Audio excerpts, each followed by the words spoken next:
বিসমিল্লাহির রহমানির রহিম।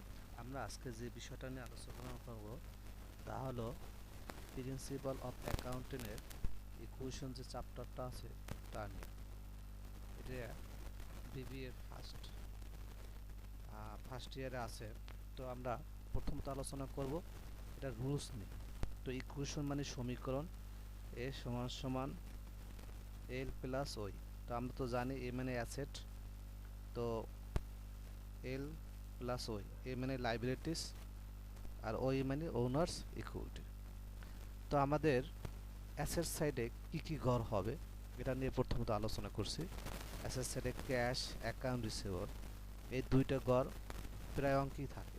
মানে অ্যাসেট সাইডে ক্যাশ এবং অ্যাকাউন্ট রিসিভার মানে দেনাদার, এটা প্রতিটা অঙ্কেই থাকে। তারপরে ফার্নিচার, ইকুইপমেন্ট, প্রিপেড এক্সপ্রেস মানে অগ্রিম খরচ, supplies, merchandise, tools, delivery van, এইগুলো হচ্ছে অ্যাসেট সাইডে। এগুলো ক্যাশ এবং অ্যাকাউন্ট রিসোর্স বাদ দিয়েও এগুলো যদি অঙ্কে থাকে তো এইগুলোর জন্য একটা ঘর করতে হবে। আর লাইবিলিটির সাইডে কী কী থাকে? অ্যাকাউন্ট পেয়াবেল, এই অ্যাকাউন্ট পেয়াবেলটা আমাদের লাইবিলিটির সাইডে থাকে। আর কেউ ওনার সিকিউরিটিও থাকে। আর ওনার সিকিউরিটি যে আমাদের থাকে,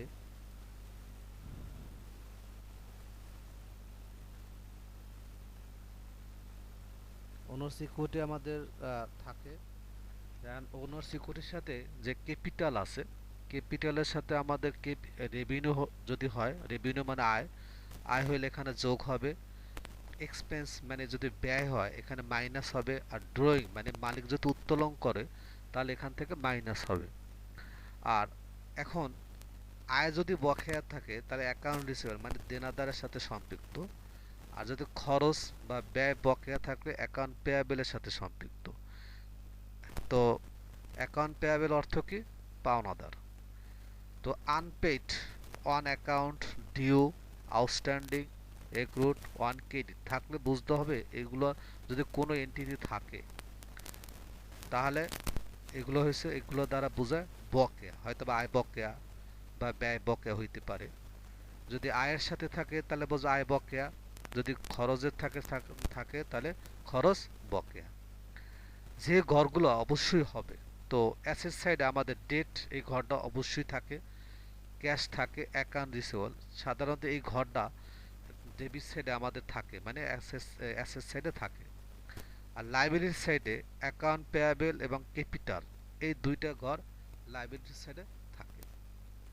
তো আমরা আজকে যে একটা কিছু অঙ্ক নিয়ে আমরা আলোচনা করব, তা হলো এই যে এখানে লেখা present value the accounting equation determine the missing amount. এই যে আমাদের মিসিং আছে, এই মিসিংগুলো আমাদের বের করতে হবে। তা আমরা কিভাবে করব? এখানে এ দেওয়া আছে অ্যাসেট, লাইবিলিটিস দেওয়া আছে, ওনার সিকিউরিটি নাই।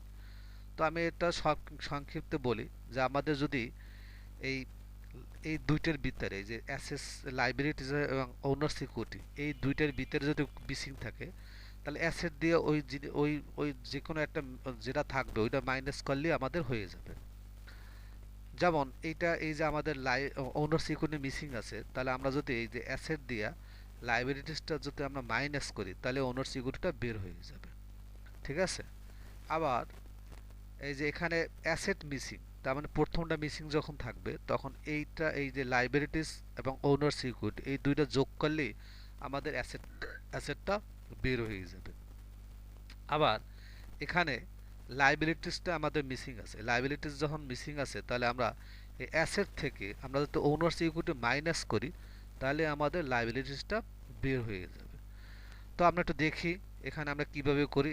আমরা তো জানি এ সমান সমান এল প্লাস ওই, মানে লাইবিলিটিস এবং ওনার সিকিউরিটি। তো অ্যাসেট আমাদের দেওয়া আছে 1,20,000, লাইবিলিটিস দেওয়া আছে 50,000, আর ওনার সিকিউরিটি আছে নাই। তো এই যে আমাদের যে মানগুলো দেওয়া আছে এগুলো লিখলাম। তো আমরা কি করলাম? তো আমরা এই দুইটারে আমরা এই সেরে নিয়ে আসছি, এটারে আমরা এই সেরে নিয়ে আসছি। তো আমরা কি করতে পারি? ওনার সিকিউরিটি যেহেতু বের করতে হবে, তো ওনার সিকিউরিটি এখানে রাখার পর আমরা এই যে 50,000 টাকা এটা প্লাস আমরা এই জায়গায় মাইনাস করব। কেন? আমরা তো জানি যে সমান সমানের যদি সাইড পরিবর্তন হয় তাহলে প্লাস থাকলে এটা মাইনাস হয়ে যাবে। তাই এটার সাথে এটা মাইনাস করলে হয় 70,000 টাকা। আবার বিতে আমাদের কোনটা মিসিং আছে? অ্যাসেট। যেহেতু প্রথমটা মিসিং আছে তাহলে এই দুইটা যোগ করলে আমাদের অ্যাসেটটা বের হয়ে যাবে। তো আমরা দেখি অ্যাসেট যেহেতু মিসিং আছে, অ্যাসেট সমান সমান এল প্লাস ওই মানে লাইবিলিটিস প্লাস ওনার সিকিউরিটি। তো আমাদের যেহেতু এই দুইটা আছে লাইবিলিটিস এবং ওনার সিকিউরিটি, এই দুইটা যোগ করলে আমাদের অ্যাসেটটা বের হয়ে যাবে। আবার সি নাম্বারে আমাদের কোনটা মিসিং আছে? লাইবিলিটিস মিসিং আছে। তাহলে আমরা যদি অ্যাসেট দিয়ে লাইবিলিটি এই ওনার সিকিউরিটি মাইনাস করি তাহলে আমাদের লাইবিলিটিসটা বের হয়ে যাবে। তাই আমরা এটা দেখতে পারি অ্যাসেট দেওয়া আছে, লাইবিলিটিস নাই, ওনার সিকিউরিটি আছে। তাহলে এখন আমরা এই সাইডটার আমরা এই সাইডে নিয়ে আসতে পারি আর এটা এই সাইডে নিয়ে আসতে পারি। তো এটা প্লাসটা এই সাইডে কি হয়ে গেছে? মাইনাস হয়ে গেছে। তো আমরা তো জানি সম্পূর্ণ যদি সাইড পরিবর্তন হয় তাহলে কোনো সাইন পরিবর্তন হবে না। যেমন এই লাইবিলিটিস প্লাস 60,000 এটা সম্পূর্ণটা এটা এখানে নিয়ে আসছি, আর 95,000 টাকা সম্পূর্ণ এই সাইডে নিয়ে আসছি, এই জন্য এটা কোনো সাইন পরিবর্তন হবে না।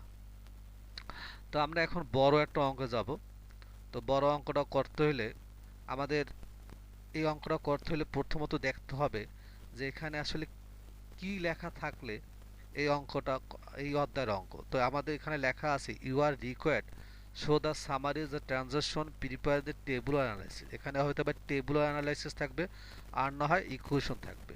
এই দুইটা থাকলে আমাদের বুঝতে হবে যে এই অধ্যায়ের অঙ্ক।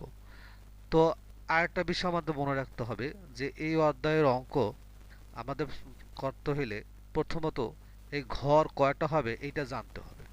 তো ঘর আমাদের এই যে ডেট এবং রিমার্ক, এই দুইটা দুই সাইডে অলওয়েজ হবে, ডেট এবং রিমার্ক। তারপর এই অ্যাসেট সাইড এবং লাইবিলিটির সাইড। এই অ্যাসেট সাইডে আমাদের ক্যাশ এই ঘরটা প্রতিটা অঙ্কে থাকে, অ্যাকাউন্ট রিসিভেবল ঘরটা প্রতিটা অঙ্কে থাকে। তার মানে অ্যাসেট সাইডে আমাদের ডেট, ক্যাশ, অ্যাকাউন্ট রিসিভেবল এই তিনটা ঘর প্রতিটা অঙ্কেই থাকে। আর এই যে বাকি যে ঘরগুলো এইগুলো ডিপেন্ড করে অঙ্কের উপরে।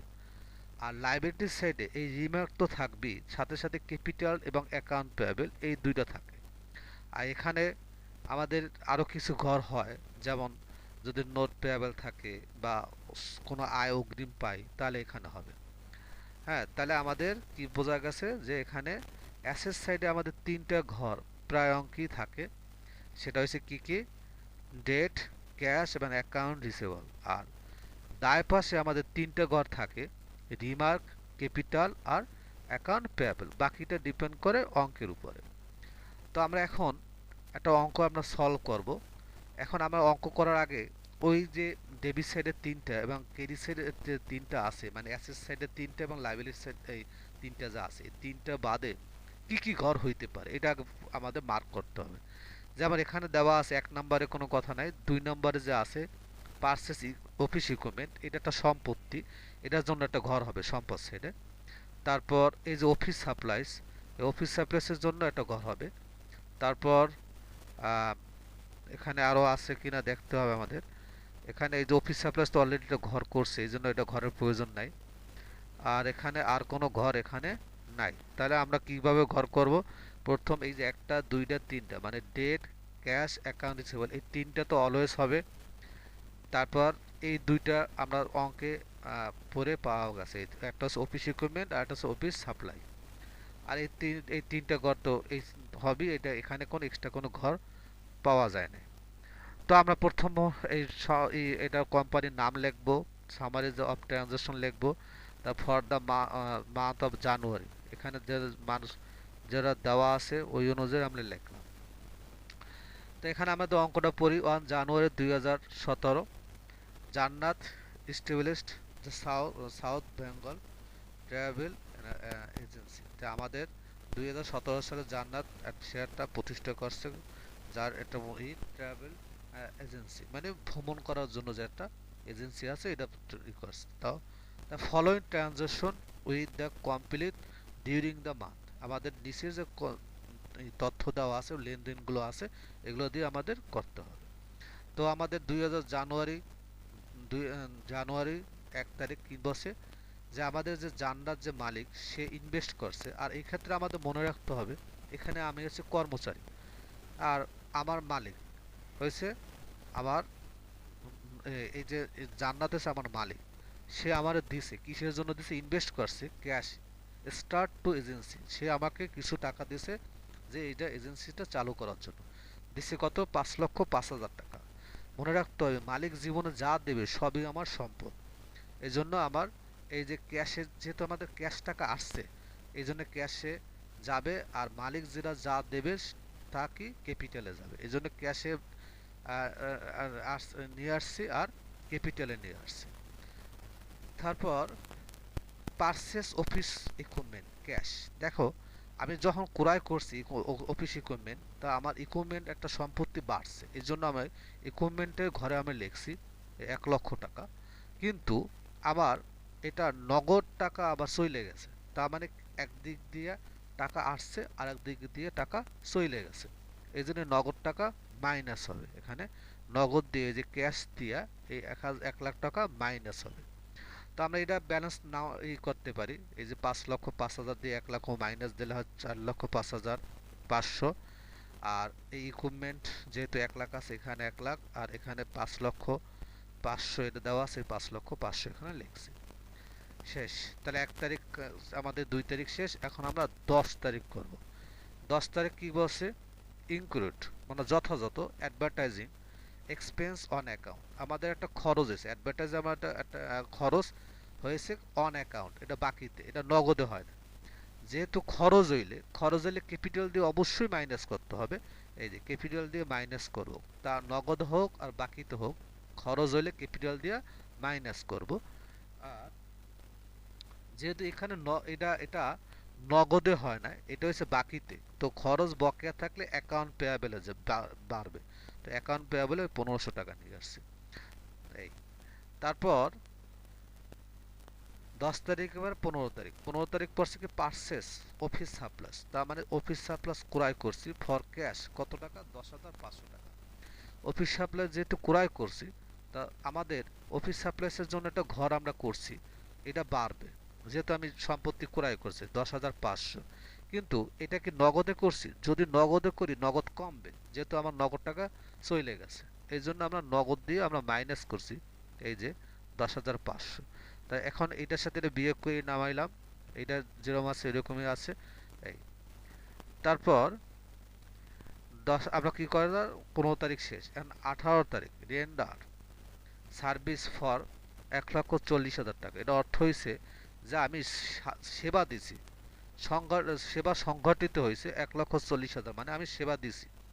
আর আমাদের নিয়ম কি, সেবা নগদে হোক আর বাকিতে হোক, এটা ক্যাপিটালের সাথে যোগ হবে। তাহলে আমরা এটা ক্যাপিটালের সাথে প্রথমত যোগ করবো 1,40,000 টাকা। এখন 1,40,000 টাকা যোগ করার পর যার 1,20,000 টাকা রিসিভ ইন ক্যাশ, মানে আমি তো 1,40,000 টাকা পাবো, কিন্তু ওই ব্যক্তি আমাকে 1,20,000 টাকা নগদ দিয়েছে, তার মানে নগদ যখন দিয়েছে টাকা আসছে, তাই জন্য ক্যাশের সাথে এটা যোগ হবে। এই তো বাকি থাকে কত, বাকি যে থাকে 1,40,000 দিয়ে 1,20,000 টাকা মাইনাস করার পর যেটা থাকে তাতে হয় 20,000 টাকা। এই 20,000 টাকা ব্যালেন্স বিল্ড, এই বিল্ড মানে বকেয়া, কাস্টমার অন অ্যাকাউন্ট, এটা হচ্ছে আয় বকেয়া। তার এই জায়গায় আয় বকেয়া থাকলে অ্যাকাউন্ট হিসেবে যাবে, এই অ্যাকাউন্ট হিসেবে বাড়ছে 20,000 টাকা। তারপর উইথড্র মানে উত্তোলন করছে ক্যাশ ফর পার্সোনাল ইউজ, মানে মালিক আমার কাছ থেকে, মানে কারবার থেকে সে উত্তোলন করছে, কত টাকা উত্তোলন করছে, 7,500 টাকা।